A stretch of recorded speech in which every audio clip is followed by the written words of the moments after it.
মাথায় টুপি জুব্বা পাগড়ি আছে, নামে বড় আলেম, বলছে শবে বরাতের হালুয়া রুটি দেওয়ার নাকি কুত্তার খাবার। নাউজুবিল্লাহ, বলে কি এগুলো? হালাল রিজিক দিয়ে আপ্যায়ন করাকে যদি কেউ খারাপ মনে করে তাহলে তার কোনো উদ্দেশ্য আছে বলে মনে করতে হবে। আলহামদুলিল্লাহি রাব্বিল আলামিন, আসসালাতু ওয়াসসালামু আলা আশরাফিল আমবিয়া ওয়াল মুরসালিন ওয়া আলা আলিহি ওয়া আসহাবিহি ওয়া আহলি বাইতিহি আজমাইন, আম্মা বা'দ। ফাআউযু বিল্লাহি মিনাশ শাইতানির রাজিম। বিসমিল্লাহির রহমানির রহিম। হামিম ওয়াল কিতাবিল মুবিন, ইন্না আনজালনাহু ফি লাইলাতিন মুবারাকাতিন ইন্না কুন্না মুনজিরিন। সাদাকাল্লাহু মাওলানাল আযীম ওয়া সাদাকা রাসূলুহুন নবিয়্যুল হাবিবুল কারীম। সুধী দর্শক শ্রোতা, লাইলাতুল বারাত এটা নতুন কোনো নামের রজনী নয়। এটা সবারই জানা, সবার পরিচিত। আমাদের পূর্বপুরুষ থেকে ভালো করেই জানি যে বছরে বরকতময় একটি রাত আছে, যেটাকে ফার্সি ভাষায় শবে বরাত বলা হয়, আরবি ভাষায় লাইলাতুল বারাত বলা হয়। একজন মন্তব্য করেছে, শবে বরাতের রাতে মসজিদে ইবাদত করার চেয়ে বেশ্যাখানায় থাকা উত্তম। নাউজুবিল্লাহ, নাউজুবিল্লাহ, নাউজুবিল্লাহ। আসলে শবে বরাত কি? শবে বরাত হচ্ছে মহান আল্লাহ তাআলার পক্ষ থেকে শুধুমাত্র উম্মতে মুহাম্মাদের জন্য ক্ষমা পাওয়ার বড় একটি রজনী, নেয়ামত লাভের বড় একটি রজনী।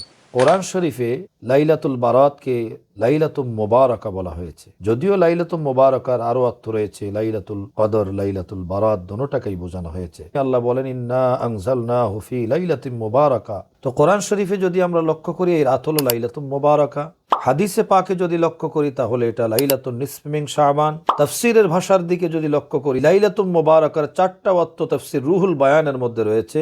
এক নাম্বার হলো লাইলাতুল মুবারাকার অর্থই লাইলাতুল মুবারাকা। দুই নাম্বার হচ্ছে লাইলাতুল মুবারাকার অর্থ লাইলাতুর রহমাত। তিন নাম্বার হলো লাইলাতুল বারাত। চার নাম্বার হচ্ছে লাইলাতুল মুবারাকার অর্থ হচ্ছে লাইলাতুস শক। লাইলাতুল বারাত নামে এই রাতের পরিচিতি কেন? লাইলাতুল বারাত মানে হলো মুক্তির রজনী।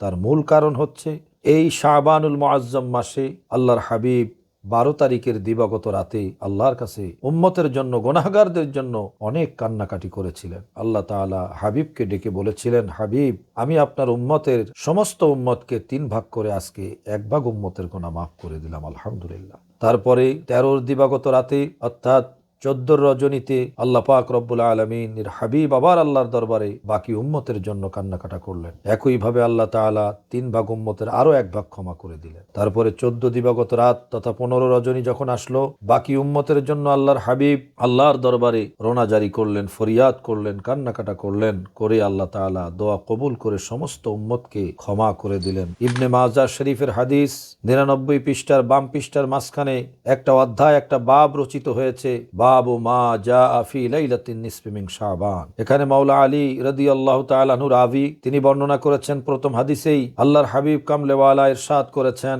যখন শাবানুল মুআজ্জমের অর্ধ রজনী আসে, মধ্য রজনী আসে, কুমু লাইলাহা সুমু নাহারাহা, সারা রাত ইবাদত করো, সারা দিন রোজা রাখো। আল্লাহ পাক রব্বুল আলামিনের হাবিবের এই আদেশ আল্লাহরই আদেশ।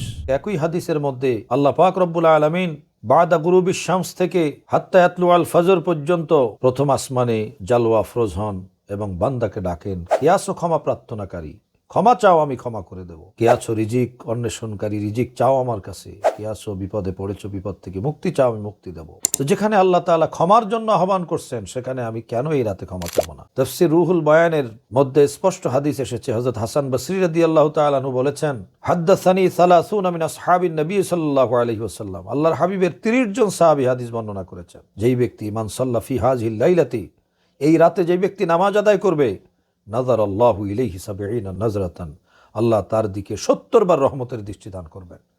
প্রত্যেকবারে 70টি মনের আশা হাজত পূর্ণ হবে।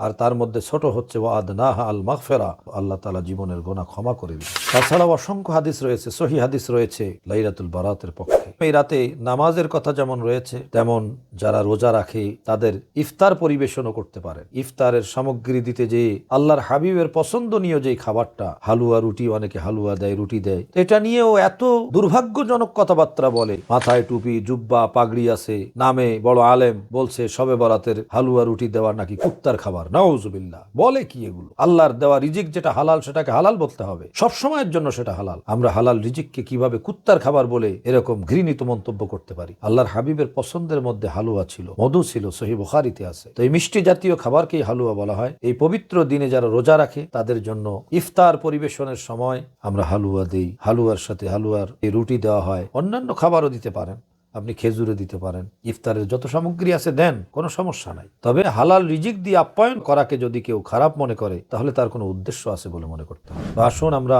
এই বরকতময় রজনীতে সারা রাত নামাজ পড়ি, জিকির করি, আল্লাহর কাছে দোয়া করি, তেলাওয়াত করি, তারপরে দিনের বেলা রোজা রাখি, রোজার শেষে ইফতার পরিবেশন করি, সেই পরিবেশনে হালুয়া থাকুক আমাদের, কারণ আল্লাহর হাবিবের পছন্দের খাবার। আল্লাহ তাআলা আমাদেরকে এই বরকতময় রজনীতে বেশি বেশি নেক আমল করার, দিনের বেলা রোজা রাখার তৌফিক দান করুন এবং পরস্পর সবার মধ্যে এই আমল করার জন্য আমরা উৎসাহিত করি। ভালো কাজে সহযোগিতা করলেই আল্লাহ রসুল খুশি হবেন এবং দুনিয়া আখিরাতের কল্যাণ হবে।